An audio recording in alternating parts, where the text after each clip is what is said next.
Hello दोस्तों, नमस्कार। मैं रणवीर अपने अध्ययन की श्रृंखला में आज भूगोल से संबंधित एक टॉपिक जिसका नाम चक्रवात और प्रतिचक्रवात है के बारे में पढ़ने का प्रयास कर रहे हैं। तो सबसे पहले कोशिश करते हैं चक्रवात की परिभाषा समझने की। चक्र और वात, इन दो शब्दों से मिलकर के चक्रवात बना है। इसका इंग्लिश रूपांतरण साइक्लोन कहलाता है। चक्रवात यानी गोल गोल घूमती हुई वायु। जब वायु अपने निश्चित घेरे में गोल गोल घूमती हुई प्रतीत होती है तो आम भाषा में उसको चक्रवात कहते हैं। इसी प्रकार इंग्लिश में साइक्लोन का मतलब साइकिल के पहिए की तरह गोल आकृति में घूमने वाली हवा साइक्लोन कहलाती हैं। तो एक भूगोलवेता थे, ट्रिवार था।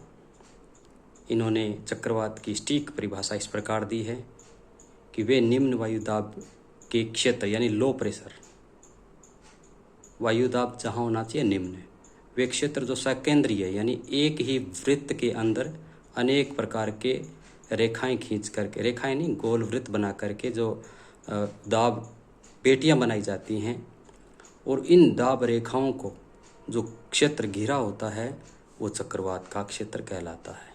ये परिभाषा किसकी है? ट्रिवार्था की।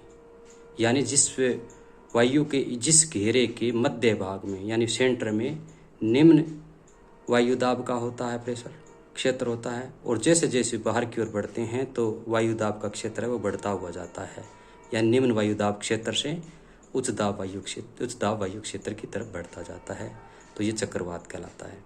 जिस प्रकार आपके सामने स्क्रीन पर जो चित्र दिया हुआ है, इसमें एक गोल घेरे के बीच में लो प्रेशर यानी निम्न वायुदाब का बारे में बताया गया है। फिर दूसरी तरफ बाहर की ओर बढ़ते हुए उच्च वायुदाब क्षेत्र बनाया गया है। इसी के साथ साथ जहाँ शीत क्षेत्र है, जिस प्रकार शीत वायु का क्षेत्र है, वहाँ जब दो विपरीत प्रकृति की जो वायु टकराती है तो वहाँ दोनों वायु अलग अलग रहने का प्रयास करती है। यानी शीत और उष्ण काफ़ी समय तक अलग रहने का प्रयास करती है और एक नए प्रकार का क्षेत्र विकसित हो जाता है, वो वातागर कहलाता है। और शीत वायु आधिक्य होने के कारण इस क्षेत्र को शीत वातागर कहेंगे।